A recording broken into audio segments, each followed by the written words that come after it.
This original WSRE presentation is made possible by viewers like you. Thank you.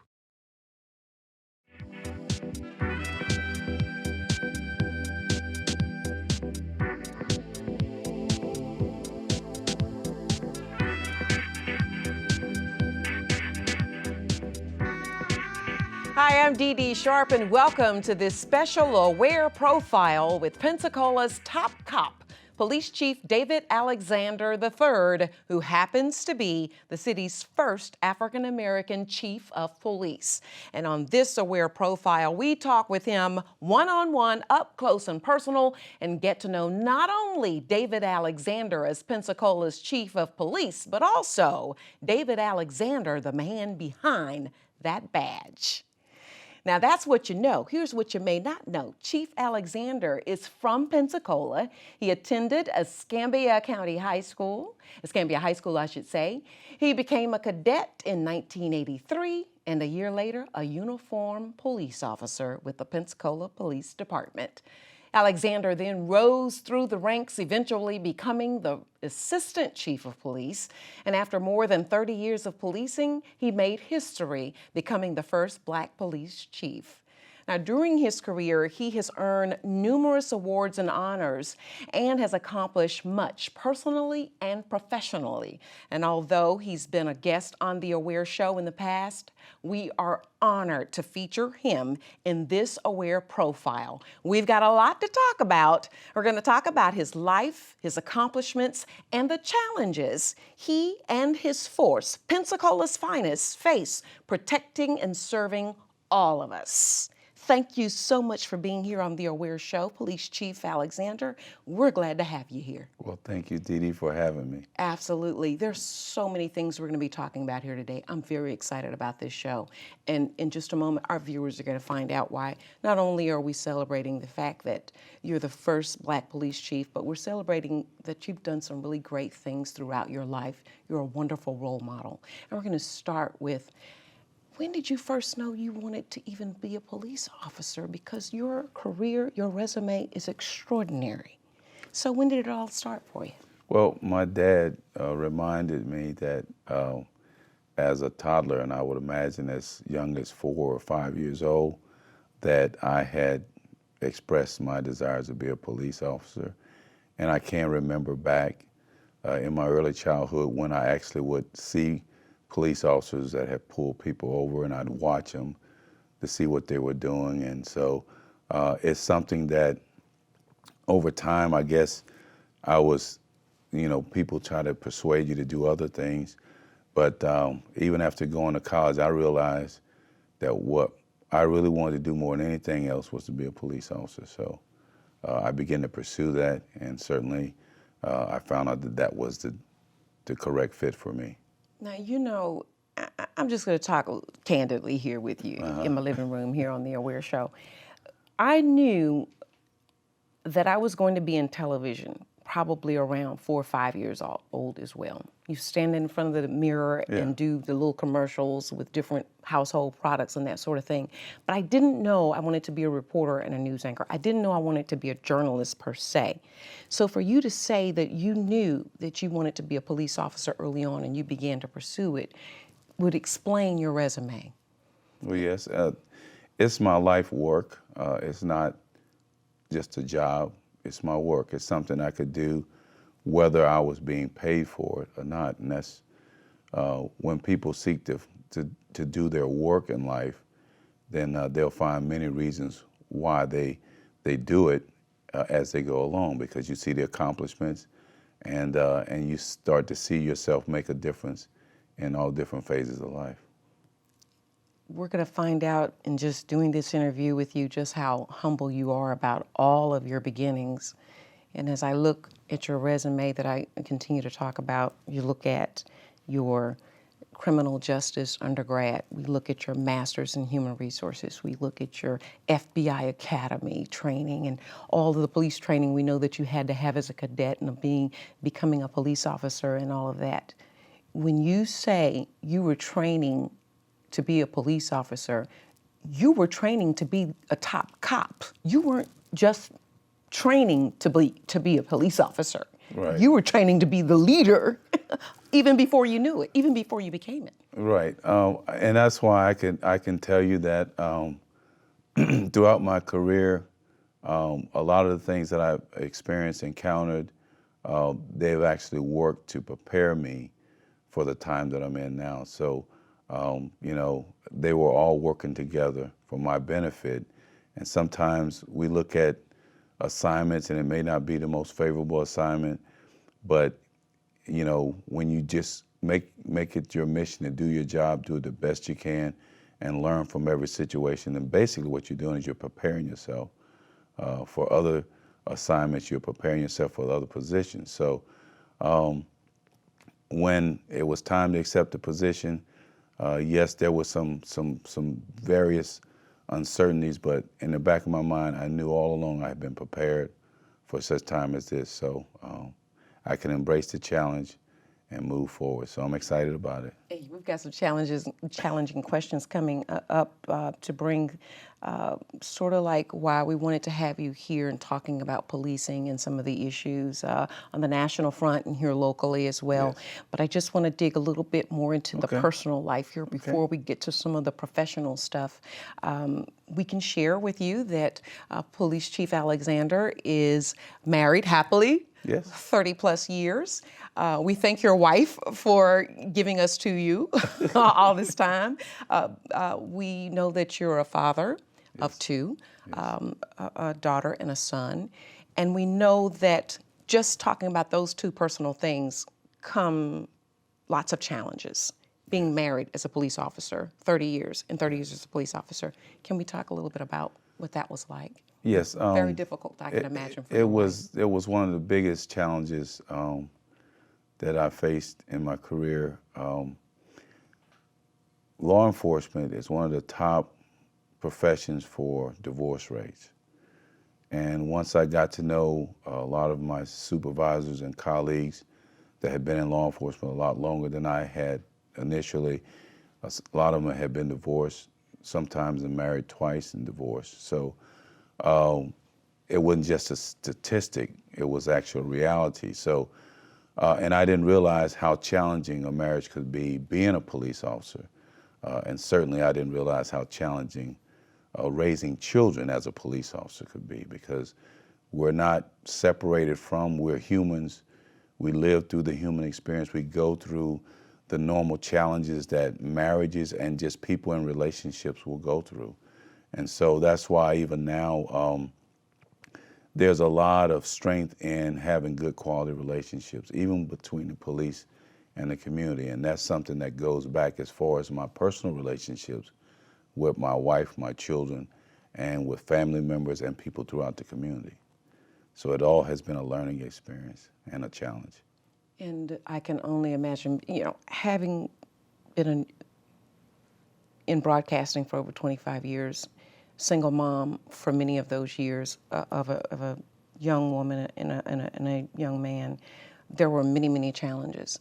I can only imagine you being a police officer, you don't know if you're going to come home when you leave. Right. Your wife doesn't know that. They don't know that. That's something that's there. And then all the crime you see, and not only trying to protect the community, but your family. Right. And even having talked to you, you mentioned in our green room something that was very touching to me about your daughter and your son going to school, and at times there being bomb threats and that sort of thing. You knew that first because you were responding, first responder. What was that like being a father and knowing your children are in the midst of this, or that these issues are going on? And we'll talk about the badge in a moment as an officer, but being a father first. It was very stressful. With the bomb threats, you know, not knowing at what time would somebody be sick enough to actually set a bomb in a school, and because my daughter was in the school's in the city, I was concerned. There were other parents concerned, but what they didn't realize, they thought I was just taking it very easily, but I was just as concerned as they were, because, you know, everybody when they leave their child and send them to school, they have an expectation of that child being safe. So I'm not just doing this job for the public, I'm also doing it for myself. And And when you mention about my wife, well, there were times that, you get a hot call, and I mean, it was just such an eerie feeling, knowing how many officers have been killed in the line of duty. You would want to call home and just talk, but if I did that, then I would send her into total hysteria. She would be terrified. So there are times when you really want to say, hey, I don't feel good about this one, and I just wanted to call, but you couldn't. You couldn't even do that to your parents. So a lot of that stressfulness, you had to endure it yourself. And then my son, being a student in a high school, after a student had been killed that attended that school, it made it even stressful. So you're wondering all times, how are my kids? And so even with that, trying to teach them some of the core values of surviving and surviving the right way. And even now, when I talk and mentor with kids, it's about teaching them the way to survive and doing it the right way.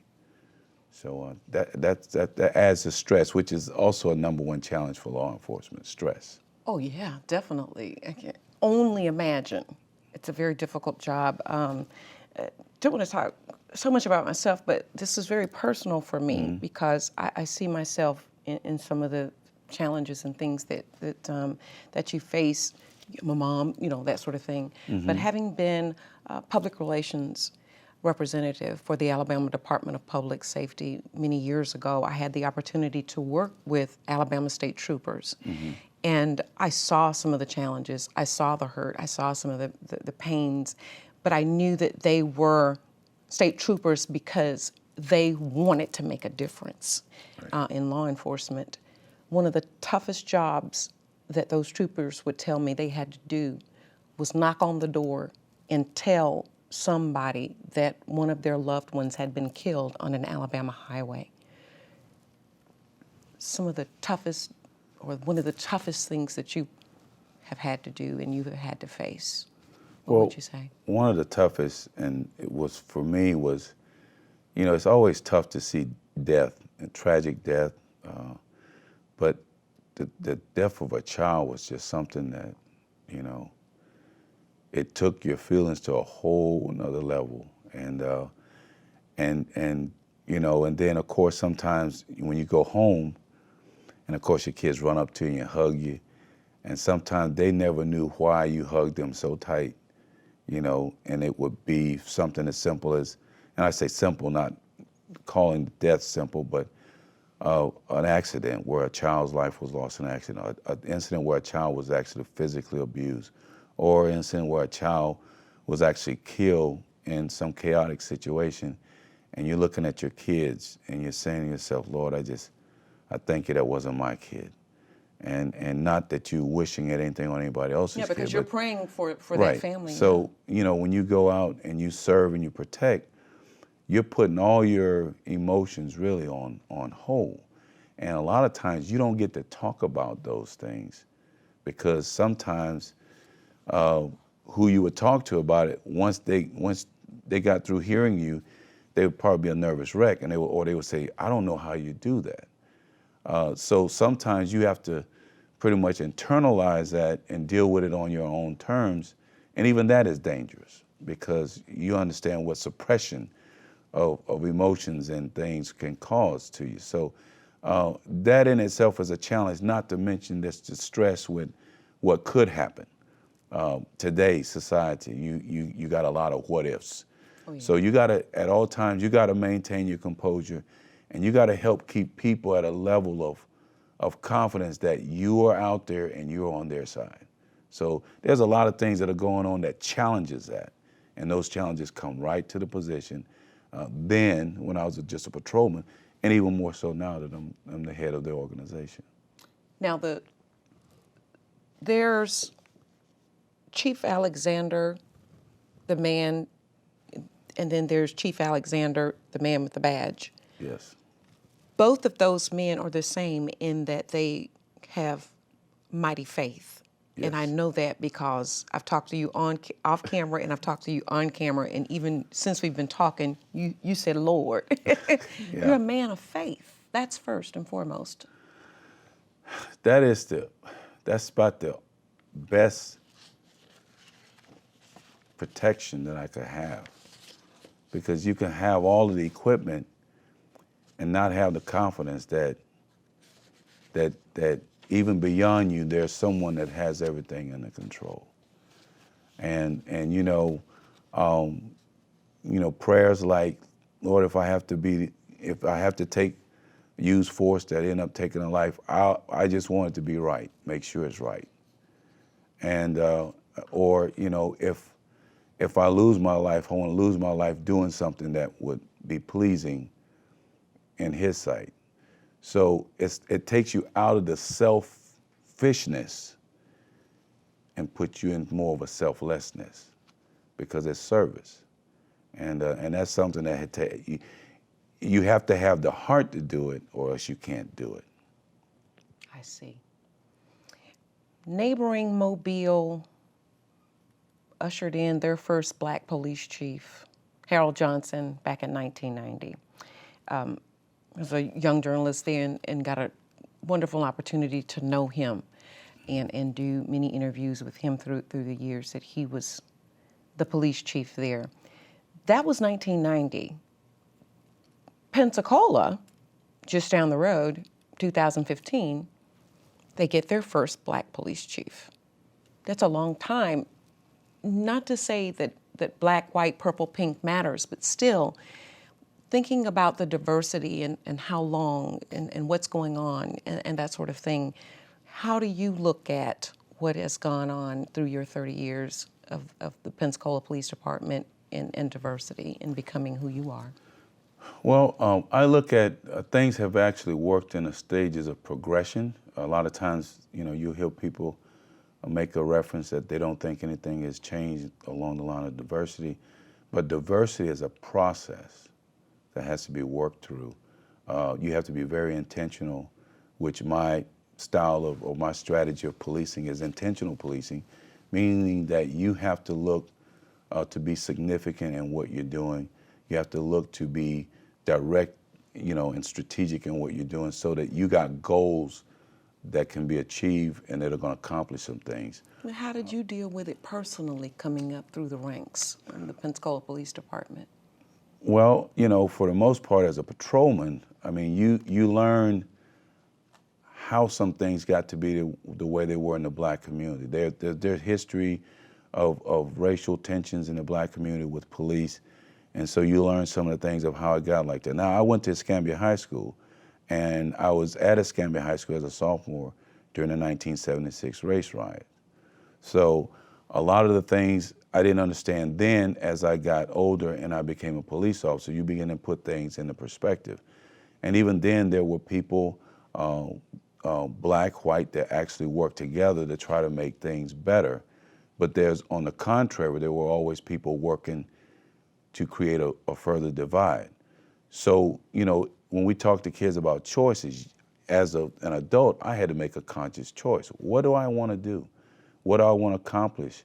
And as I got older and like around 35, now the question becomes, what do you want to be said about you once you leave this position? Once you leave the police department, what do you want people? What do you want the community? What do you want the profession, the people that are working down there to be able to say about you?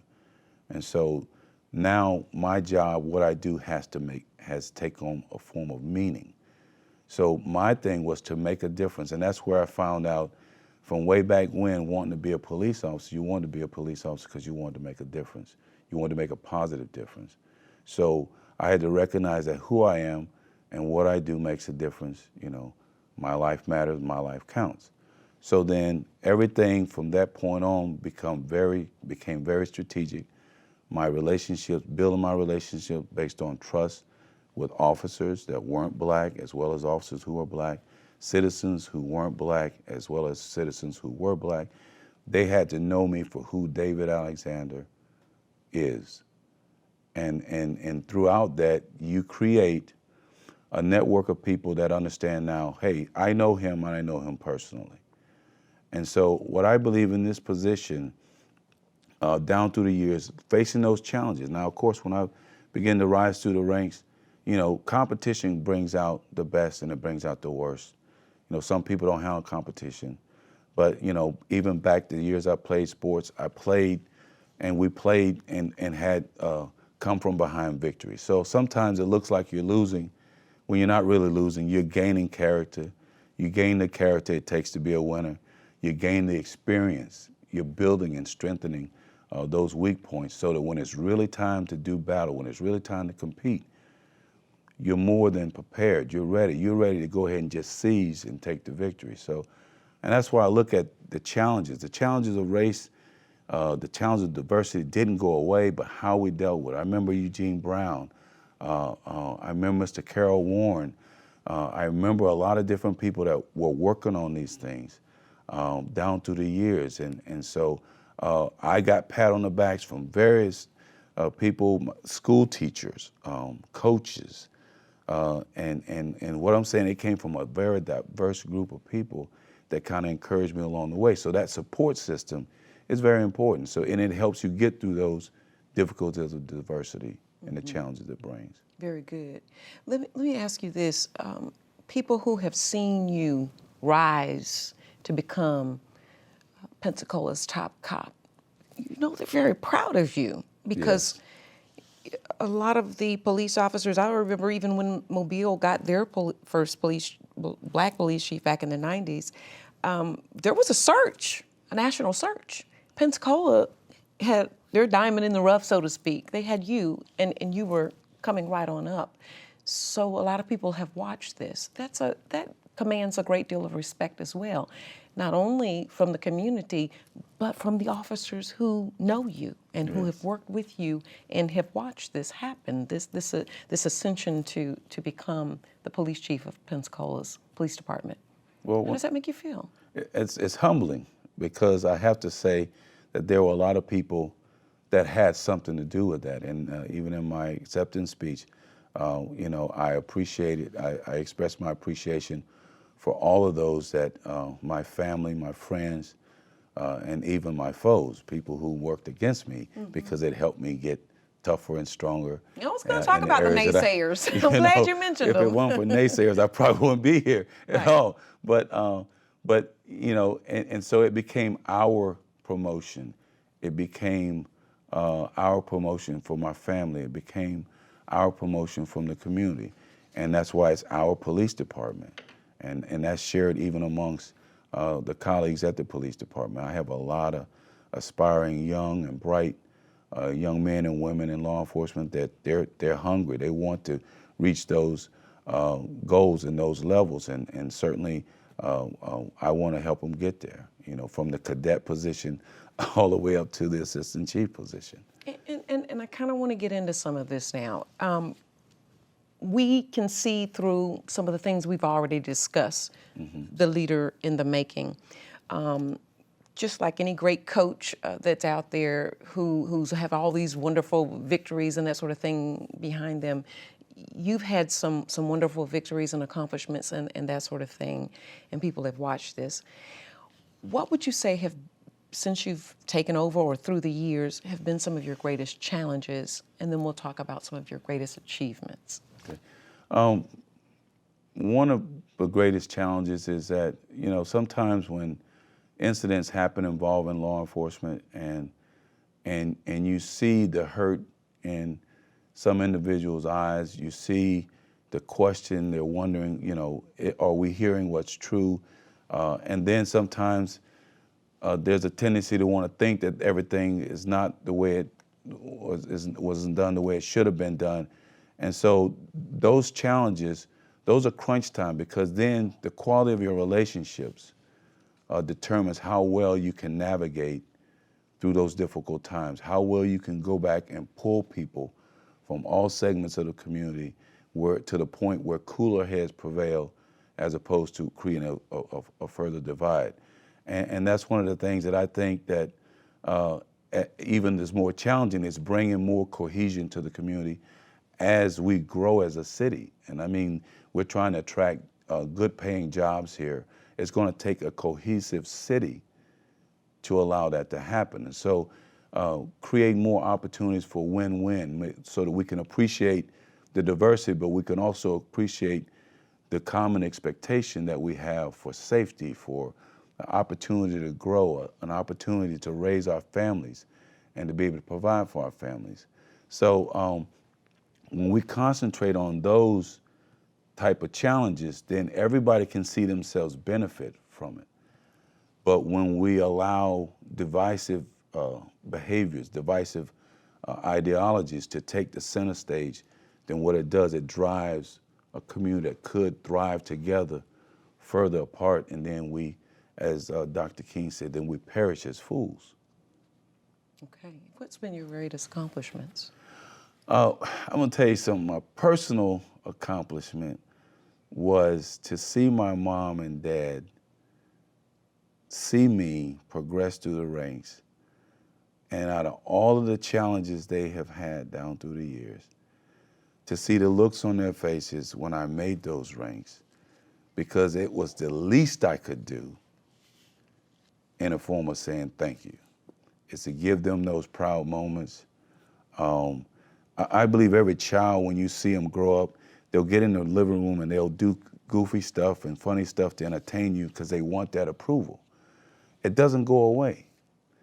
There are some people out there, even as we get older, we want the approval. You want them to say, hey, I'm proud of you. And my parents have done that. There are people out in the community that I call my parents as well, my extended family. They have done that. So to me, that's a personal accomplishment. But professionally, to be able to go from an entry-level position and to rise to the position I'm in now and see the potential of others who want to do the same and be able to help them do that is a personal accomplishment. Very good. When we talk Professional about accomplishment, I'm sorry. I got it. We know what you're talking about. when you talk about coaching and that sort of thing, and bringing up those who are coming up under you, what is it that you tell them that you think makes a difference in the way they go out and do what they do as police officers? Well, I try to explain to them what it means to follow the golden rule, treating people like you want to be treated. The other thing is that if you learn how to train and develop other people to take your place, in the process, you pretty much train yourself and set yourself up to move up. And so, I say even today, I say, are you training your sergeant to replace you? And I say that to a sergeant. I say that to a patrolman. Are you, if you're a field training officer, are you training your backup? Because if you train this officer to be the best backup, then you're training your replacement. So even now, as you progress up through the ranks, are you training people who are among you to move to the next level up? And this is something I used to teach my kids. My son plays sports, so I always tell him, play at the next level up, play at the next level up. So when your eyes are looking up, then you're always pressing upward instead of going down. And when you can break that down into teachable moments at various ages and stages of development for people, then they can grab a hold to it at the level that they're at and go to the next level. And how can you do that without getting that competition that you were talking about? Because sometimes you don't want people to know what you know because they might get where you're trying to go. Well, there comes a time that you have to watch who you tell your dreams to. Okay. I remember the story of Joseph in the Bible. You have to be careful who you share your dreams with because there are dream killers out there. And sometimes, and I shared this during my acceptance speech, I remember when I was interviewing as a cadet and I said something that I chuckled about it later on, is that they asked me, where did I see myself in 5 years in my career? And I said, 5 years, lieutenant, captain, maybe even chief, because I was that ambitious about getting into the job and doing a good job and moving up in the ranks. I came in there wanting to move up the ranks. So, and after years later, I laughed. I said, man, they must have thought I was a fool to come in there and say that. But I was young enough and courageous and ambitious enough to say to them, that's why I want to go. I have no intentions of being mediocre. I have no intentions of just staying where I am. I will always seek, and when I leave here, I guess when I die, I'll die leaving, trying to improve myself and move up even higher. And that makes it even tough for those officers who are coming up under you, because you know where they're going, where they've been.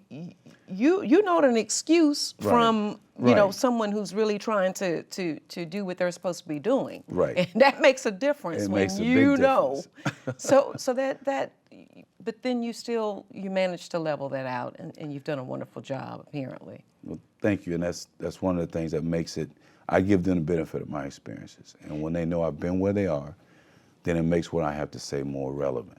How has things changed progressively through the years, and what are some, I will say on the bigger scheme of things, what are some of the challenges of law enforcement in particular, like the economy, with what's going on in the economic crunch? How does that crunch what you all do as police officers in terms of providing law enforcement and protecting the public? Economic crunches create the variation of the types of crimes, because as people look for ways, whether it's legal or illegal, to survive, a lot of times when it's illegal, of course, it's going to equate into different types of crimes. The sophistication of crime, technology adds to the sophistication of crime, so it also adds to the challenge of investigating those crimes.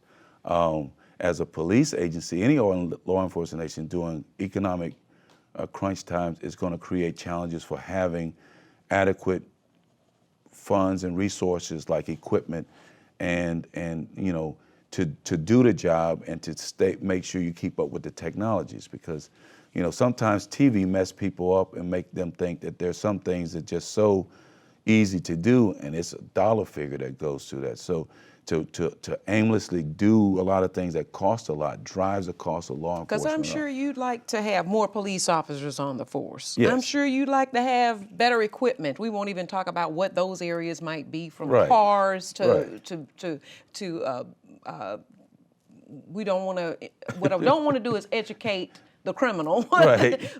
But what I do want to do is educate our viewers and let them know that you do face challenges with economic restraints. Right. With what you do, but you make the most of it. Right, and I mean, when you look at law enforcement, when you dial 911, they're going to be there, and you don't necessarily see the challenges that they face day in and day out, making sure that happens.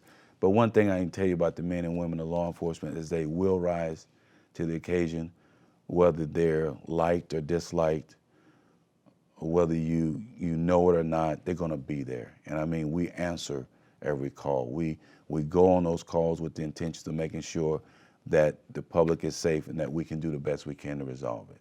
So, and that's regardless to what economic situation we're in. So it's always a challenge. It's a challenge for our elected and government officials to make sure we have those resources. And so citizens being engaged, they can become more aware of how those decisions are made and what impact they will have on the level of safety. Because I love how you said aware. awareness is key. Hello. Well, let's talk a little bit about training and recruitment and that sort of thing, because I know that's a challenge as well. You've got to find the finest in order for them to be the finest. It is, and we're challenged with other professions that could pay more for that same candidate that will have the skill, the knowledge, and abilities. So recruitment takes on a different form. I mean, years ago, they used to use the RoboCop and all the excitement and hype, but nowadays, those candidates are looking for meaningful work. They're looking for benefits and opportunities to be able to raise families and to pursue the type of lifestyle that, it's going to take a decent income. So we're challenged with other industries that can pay even better and offer better package plans. But one of the things that I try to focus on is, what does it mean to be involved in law enforcement? And that's why I can tell anybody, law enforcement is not cut out for everybody, but if you want to get into a field that you can make a difference in your community and see some levels of self-actualization where you actually accomplish something, you feel like you've accomplished something in life, then law enforcement is it, and it's a challenge even for African Americans. Get involved. You want to make a difference in the community? First of all, you need to really know what is the problem. What are the problems, and how are they being addressed, and how should they be addressed? And as a leader, and I think all police officers are leaders, they should strive to be leaders. So what are you doing to influence people within your scope of influence to make those commitments to activities that changes neighborhoods? Because one thing for sure is a neighborhood that's engaged with their police department going to find themselves accomplishing things that experts say can't be accomplished. We're going to talk about some national issues here facing policing, but first I want to go a little bit further inside the Pensacola Police Department, talk about some of the divisions inside of the department, and just kind of break that down for the public, because you're overseeing 4 different divisions, and if we can bring those up on the screen, then our viewers will get a chance to see the breakdown of them. We'll just start right now with the uniform patrol. Okay. Okay. The Uniform Patrol Division is basically the backbone for any police organization. These are the men and women that respond 24/7. And that is the heart of what you do. That's where the service and the protection comes from. That's where most of the time the initial contact with the public is made through your Uniform Patrol Division. And a lot of times, when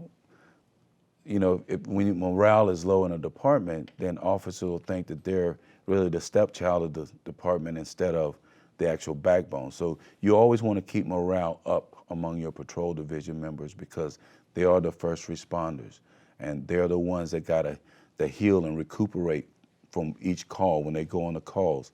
And you'll be surprised sometimes with what we catch. And I said, let me continue to catch you doing your job right.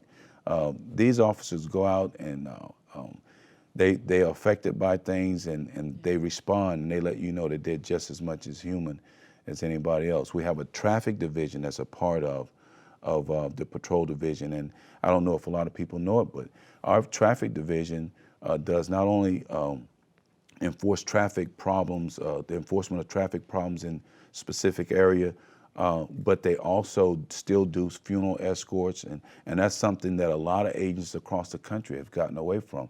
But it's the thing that the culture here expects, and we're still able to deliver that. So, and there's a lot of things that have created different dynamics from the patrol division, such as your airport police, and now officers in the schools, because these are protect areas that are vulnerable for attacks, and we need to make sure that people are safe. So, and that leads us to another division within the department, and that would be, I guess, the neighborhood services, and that would be your resource officers in the police, within the police department in our schools. And the school resource officers are, there's a partnership between the school district and the police department to make sure that the learning environment for our kids is a safe and nurturing learning environment.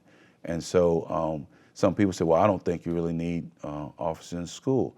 Well, when you look at how easy it is sometimes for people who shouldn't be on a campus to walk on the campus, and then sometimes how some problems can get beyond the teachers or the administrators' ability to control it, you need an officer there.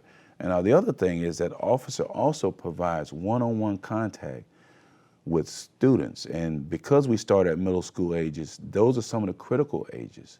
We got a strategy utilizing a program that's called One-on-One, and that's where we look at how officers are perceived at various age levels of children. And so middle school is one of those high-risk areas, and that's where the high-risk area begins, 6th grade. And so you need that positive interaction every day. At the same time, this is where things can really spiral out of control. So you also need the ability to be able to keep it under control and address it right away. And certainly as you get in the high school ages, it becomes even more critical. So they're not just there as a police, but they're also there as a positive influence and a partner with the school district. Also, one of the divisions falling under the Pensacola Police Department that I want to talk about, we're going to get back to that community policing in the schools in just a moment with some issue here on a national level.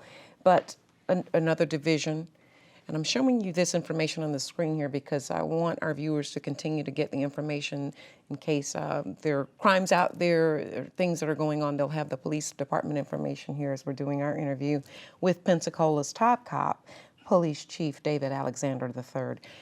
The third division that falls up under you in the Pensacola Police Department that we want to discuss here quickly is the Criminal Division. Yes, the Criminal Investigations Division. And that's where our detectives and a lot of our partnerships with state and federal law enforcement agencies operate. Our intelligence unit, our data analysts, and I'm going to tell you that is also one of the hardworking divisions in the department, because whatever the officer is not able to accomplish within their initial response, they finish the report as far as they can take it, and then that follow-up is done by the Criminal Investigations Division. And so, cases that are more complex, cases that are manpower and time intense, that's where the Investigations Division, and sometimes, people have the tendency to think that their case is the only case that this detective has, but every day, detectives are assigned new cases. And what they'll do is they'll look at the solvability factor. Is this case a solvable case? Do I have what I need to begin to work on this case? And when they don't have anything to work on, then that case is not stay up in the queue per se and occupy time. You set that case aside. It doesn't mean you don't want to do anything for that case, but until you get some more information that may help you, then you Gotcha. gotta prioritize Gotcha. and manage your caseload. And so that is an ongoing process. And now they're working property crimes as well as crimes against people. Hands are full. And Yes. lastly, the administrative side. And that's where, the bookkeeping, the requisitions, the Day-to-day the operations. day-to-day operations is, and from the top all the way down, that's where a lot of those decisions are made. So there's no insignificant parts. Every part is relevant, every part is important, and it makes a difference in our ability to be effective. Yeah, as we go back, I've given you kind of an opportunity to take us inside and kind of explain some of the breakdown of the division. By the way, congratulations to your K-9 unit. People do not know this, but Pensacola has we're like third in the nation for our K-9 unit winning awards. Yes. That means our police dogs are bad. Yes. We rock. So congratulations. Yeah, we rock. Even our rock. police dogs are bad here in Pensacola. Top 3 in the nation is an excellent place to be with that training. And congratulations. Thank you. But as we move to some of the national issues, and I hate to do this to you because you're such a wonderful person. That's okay. You're a great cop. And I know that officers don't like to be called cops necessarily, but when we go to some of these national issues, sometimes it's not a pretty sight what we see on the internet. It's not good what we see on TV and that sort of thing. And I know you don't want to talk case specific, but I do want to get your opinion about some things that are going on nationally. We had the young lady at a school in South Carolina, and the officer there. What we saw on the internet, what we saw on television wasn't a pretty sight. That's not indicative of what our officers do at our schools.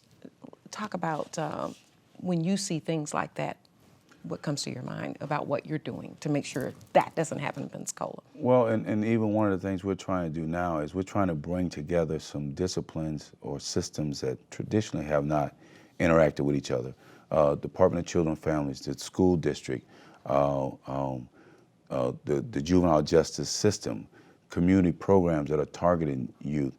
So we bring all of these groups together and we look for ways to how to better serve the totality of the community.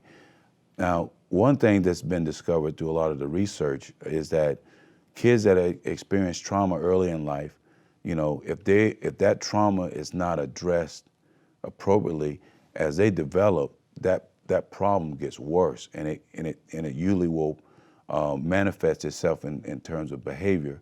And when the behavior is not understood, then it's responded to as just a behavior. And of course, when you're dealing with those intense moments, and that's the other thing law enforcement has a challenge of, is also making sure that officers are appropriately responding to these incidents, and because they've been trained and they're aware of all the issues that goes into making those decisions. So there's enough, a lot of times people talk about blame, there's enough to go around, but we have to make sure that officers are trained on how to respond to situations like that. And then on the other hand, we got to make sure that we're realizing that kids don't just wake up and say, I want to be bad. Right. Usually they're responding to problems, and there's no other way to respond other than acting out. And that's, I gotcha. Let's turn to another issue we see with police officers in the news. We see shootings and even killings, TV, internet. When we talk about Black Lives Matter, we need to say all lives matter. Right. And one thing I love, I can't take it from you, I got to give it to you. You say we're not in a war against crime. Right. You guys are out there to protect us. But when we see things like what we see on TV, where what it appears to be is maybe, want to accuse the victim of something they didn't do, but what we see is someone being shot and they're unarmed by a police officer. The community doesn't really trust as much anymore. How do you deal with that? Well, and that's where, and I even try to get officers to embrace this idea, and I think we do a pretty good job at that, is that you're going to see things that nowadays, because of technology, that you would never see before. And it's not that these things have never happened before. It's just that nowadays, if something happens, for instance, in Paris, somebody can take a cell phone and send you the video footage of it. And even then, they can show you only a clip of it. So you're going to interpret a whole incident based on a small snippet. And that has a lot of backlash because you could put the wrong information out, and there's a whole story that the public never gets to see. But then on the flip side, there are incidents where officers have actually done things wrong, and executives, like in position I'm in, have to deal with that. And what happens is a lot of times, for the most part, they respond like they should, and they address it, whether it's suspend, fire, or train, or whatever, but that never pops up in the media, But the times that it's mishandled, definitely is going to pop up in the media. And I guess the thing, too, is there corrupt police officers? Right. Not to say we don't have any in Pensacola, but I'm just saying. Right. To say that there are no corrupt police officers would be like saying that there are no bad teachers, there are no bad people, because every category, every occupation, to sit up and say you don't have anybody bad that's misrepresenting the profession, I mean, it's like you're walking around with your head in the sand. It's just like they're bad people. Bad people can go get good jobs, Okay. So the challenge for all managers is to be aware of how this stuff can be manifested in your profession, and then be courageous enough to take the appropriate actions, and even the appropriate action to try to prevent these things from happening. And so that's why recruiting, hiring people with the right mindset, people with the right temperament, we're not out here trying to find RoboCop. We want human beings to be police officers, because people they're going to be well recepted in the community because they're accepted as human beings. So now, yes, your life matters just like the community's life matter. And a lot of times they don't talk about the officers, the number of officers killed in the line of duty.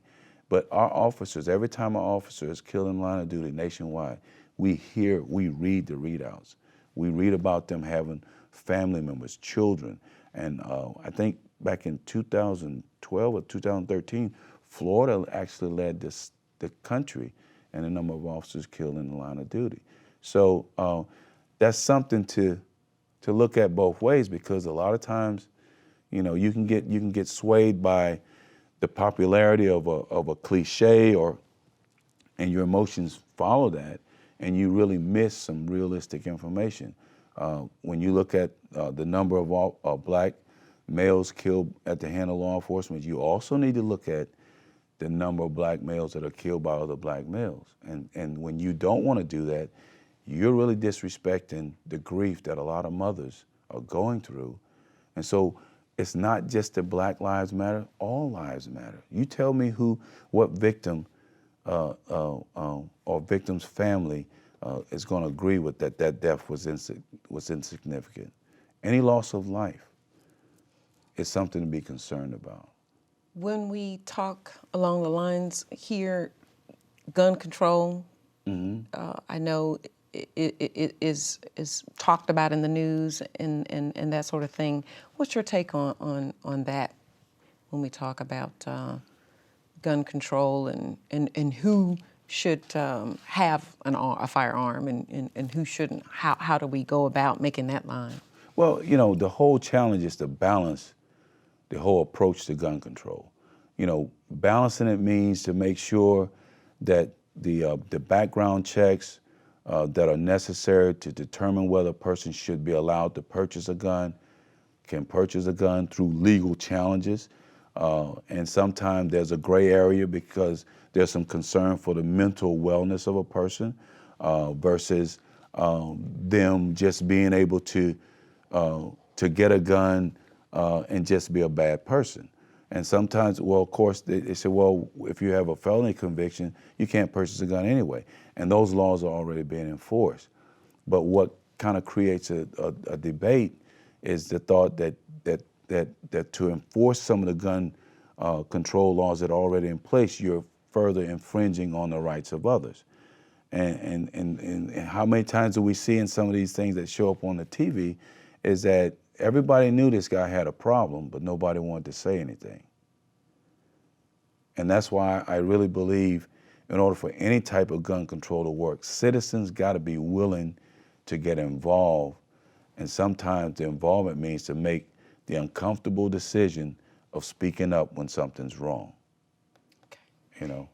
We have to move along here because our time is Okay. winding down, but Okay. there's just so much to talk about whenever we have an opportunity to talk with you, and then all the issues that are involved Yeah. with policing, kind of scattered, sprinkled here and there. But I also want to ask you probably a very popular question for our viewers, with what you mentioned happened in Paris, with what happened in California, you know, bombs and folk going into public places and shooting up innocent folks and terrorism and that sort of thing.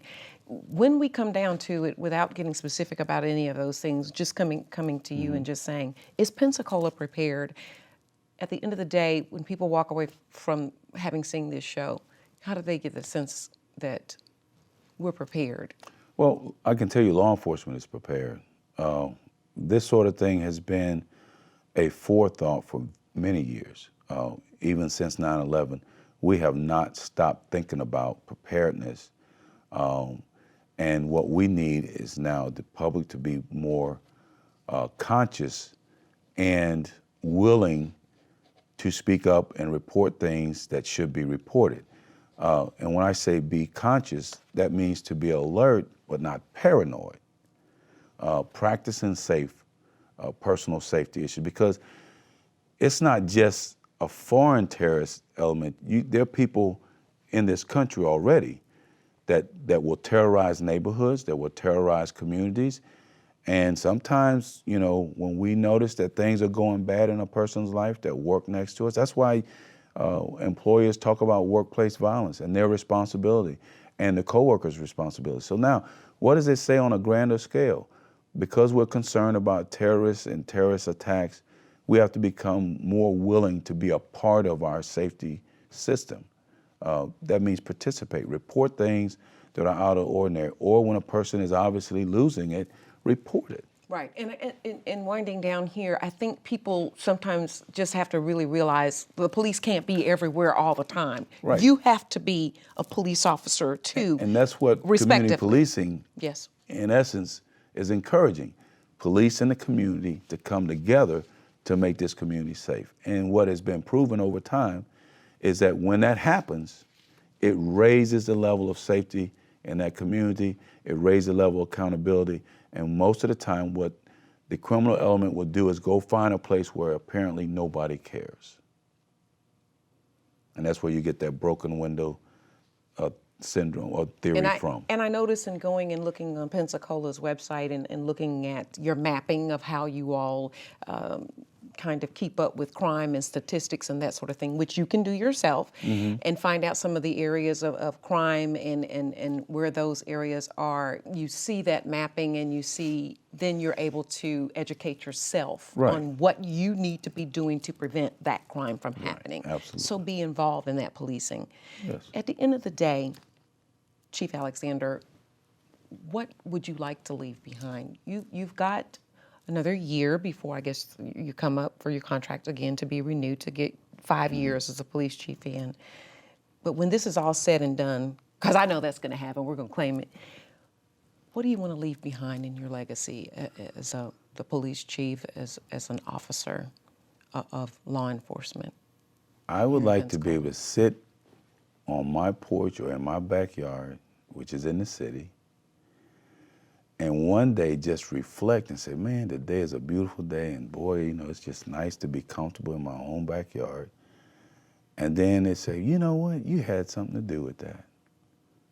And for some little boy or girl who aspires to be a police officer, what would you tell them? Oh my goodness, I would tell them to follow your dream, and if you really need some help with it, come down, sit in my office, put my hat on, whatever I gotta do to help you with the mental modeling it's gonna take to make that dream come true to you. Because you know what? I had an officer that inspired me to pursue it, to claim it at the age of 14. And he was very well known around town. His name was James Hallman. They called him Red Hallman, but he was a traffic officer at the time. And so he really inspired me. He gave me my first driver's handbook. So from that day on, he was still working when I actually got hired on. So I'm ready to inspire somebody else. And lastly, what do you have to say to our viewers? Looking at David Alexander, the man, Police Chief David Alexander III. Well, I'd like to say you have an open invitation to join me and make Pensacola the best place in the United States to live, because this is where we live, not just where I live. That's all right. But that worked. Thank you so much. That really works. And that's also all the time that we have for now. And from all of us here at The Aware Show, we thank you so much for joining us and being here for this extraordinary profile. And if I can, I'd just like to paraphrase the words of Robert Kennedy in closing here. Few will have the greatness to bend history, but each of us can change events. Each time a man stands up for an ideal or acts to improve the lot of others or strikes against injustice, he sets forth a ripple of hope. He's a leader and he's making a difference. And certainly Chief Alexander is just that man. And at this moment in time, he is making a difference. And we certainly appreciate him for doing that. And we want to invite you to make a difference here in Pensacola as well. I'm Dee Dee Sharp saying until the next time, stay informed and stay aware. Be safe.